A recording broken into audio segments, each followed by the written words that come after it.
ఓం నమ శివ శ్రీమాత్రి నమ. మిత్రులకి శ్రేయోభిలాషులకి అలాగే నన్ను ఎంతగా ఆదరిస్తున్న యూట్యూబ్ ప్రేక్షకులందరూ కూడా పేరు పేరు ధన్యవాదాలు.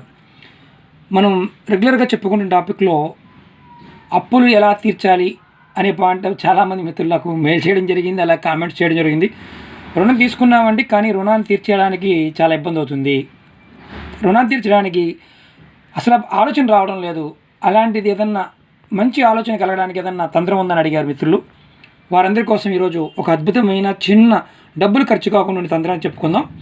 మీరు చూస్తున్నారు కదా, పట్టిక, అలాగే తమలపాకు, నల్లటి క్లాత్, కలర్ దారం, అలాగే సింధూరం. ఈ తంత్రానికి కావాల్సిన వస్తువులండి ఇవన్నీను. ఎలా చేయాలో చెప్తాను. మిత్రులు చాలామంది మెయిల్ చేస్తున్నారు, రిపీటెడ్ క్వశ్చన్ అడుగుతున్నారు.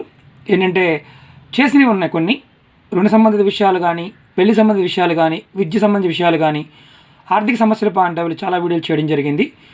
మీరు నా వీడియోలోకి వెళ్ళండి, చూడండి, ఖచ్చితంగా మీకు సమాధానం దొరుకుతాయి. ఎవరికి చేసుకోగలిగే అందుబాటు ఉంటే వారు చేయడానికి ప్రయత్నం చేయండి, అందుబాటులో ఉన్న ఆ రెమెడీ చేసుకోవడానికి ప్రయత్నం చేయండి. అలాగే ఈ వీడియోని మీకు నచ్చినట్టయితే లైక్ చేయండి, నా ఛానల్ సబ్స్క్రైబ్ చేయండి, గంట సింబల్ని యాక్టివేట్ చేసుకోండి, 10 మంది మిత్రులకు షేర్ చేయండి. కొత్తగా చూసేవారు ఎవరైనా సరే వీడియో సబ్స్క్రైబ్ చేసుకున్నప్పుడు గంట సింబల్ని యాక్టివేట్ చేసుకోండి. పాత మిత్రులైనా సరే గంట సింబల్ని యాక్టివేట్ చేసుకోండి, ఎందుకంటే మీకు చేసే ప్రతి వీడియో కూడా మీకు మెయిల్కి నోటిఫికేషన్ వచ్చేస్తుంది. నేను చేయగానే మీకు ఎమ్మటే వస్తుందన్నమాట. ఇప్పుడు మన సబ్జెక్టులోకి వెళ్దాం. రుణ బాధలు తొలగడానికి చాలా ఇబ్బందులు పడుతున్నామండి. అప్పు చేశాము, బ్యాంకుల దగ్గర లోన్ తీసుకున్నాము, క్రెడిట్ కార్డు మీద వాడేసాము, అలాగే రూపాయికి 2 రూపాయలు కాదండి, 5 రూపాయలు 10 రూపాయలు వడ్డీలు కూడా తెచ్చాము, కట్టలేక ఆస్తులు కూడా జప్తు అయిపోతున్నాయి. అసలు అప్పు తీరడానికి మార్గం కనిపించడం లేదు అని చాలామంది మిత్రులు అడిగారు. వారికి ఈ రోజున ఇది ఒక చిన్న ఉపాయం, అద్భుతంగా పనిచేసే ఉపాయం. ఇది ఎప్పుడు చేయాలి, ఎలా చేయాలి చెప్తాను. దీనికి కావాల్సింది మనం ఆల్రెడీ చెప్పుకున్నాం కదా, పట్టిక.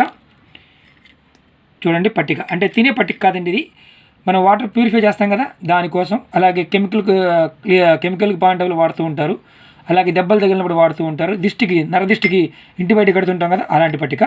అలాగే ఇంకోటి ఏంటంటే బ్లాక్ కలర్ క్లాత్, ఈ నల్లటి క్లాత్ ఒకటి, అలాగే ఒక తమలపాకు, అలాగే పటిక ముక్కలు చిన్నవి, అలాగే సింధూరం, మన హనుమంతుడికి వేస్తాం కదా సింధూరం, ఆ సింధూరం, అలాగే కలర్ దారం.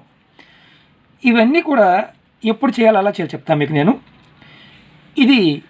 ఈ ఉపాయం బ్లాక్ కలర్ దారం అనేది ఉపాయం ఆర్థిక ఇబ్బందులు బాగుంటాయి చెప్తాను. ఇది మాత్రం మన రుణ బాధల నుంచి ఎలా బయటపడాలో ఇది తెలుసుకుందాం. అప్పుడు మీరు చేయాల్సింది ఏంటంటే, ఒక మంగళవారం నాడు తమలపాకు తెచ్చుకోండి, అలాగే పట్టిక ముందు రోజే పట్టిక తెచ్చుకోండి. ఆదివారం నాడు సోమవారాన్ని కొనుక్కొచ్చుకున్న తర్వాత ఈ సింధూరం కనిపిస్తుంది కదా, సింధూరాన్ని కాస్త నువ్వుల నూనెలో తడిపి ఈ ఆకు మీద రాయండి పూర్తిగా. మీకు చూపిస్తాను, నేను మామూలుగా చూపిస్తున్నాను మీకు. ఇది జస్ట్ చక్కగా మొత్తం ఆకు మీద రాయండి, ఈ తమలపాకు మీద రాయండి. రాసిన తర్వాత ఇది ఇలాంటి చిన్న ముక్క, పట్టిక ముక్క చిన్నది ఇలా పెట్టండి, చిన్న ముక్క పెట్టండి, పట్టిక ముక్క ఆకు మీద పెట్టండి. ఆకు మీద పెట్టి ఈ ఆకుని చక్కగా ఇలా మడత పెట్టి, చూడండి, ఇలా మడత పెట్టి కలర్ దారంతో కట్టండి. ఈ పక్కన దారం కనిపిస్తుంది కదా, దాంతో చక్కగా కట్టండి. మంగళవారం నాడు ఉదయాన్నే పని చేసి మీరు మీ దగ్గరలో ఉన్న ఎక్కడైనా సరే రావి చెట్టు ఉంటే ఆ రావి చెట్టు మొదల్లో, అంటే మరీ మొదల దగ్గర కాదు, చెట్టు కింద ఇది పాతి పెట్టండి. ఇలా పట్టికని కట్టిన దారం, ఈ దారంతో కట్టిన దాన్ని చక్కగా మొదల్లో రావి చెట్టు చుట్టుపక్కల ప్రాంతంలో పాతి పెట్టండి. ఇలా పాతి పెడితే ఇలా ఎన్ని మంగళవారాలు చేయాలి? కరెక్ట్గా 11 మంగళవారాలు చేయాలి.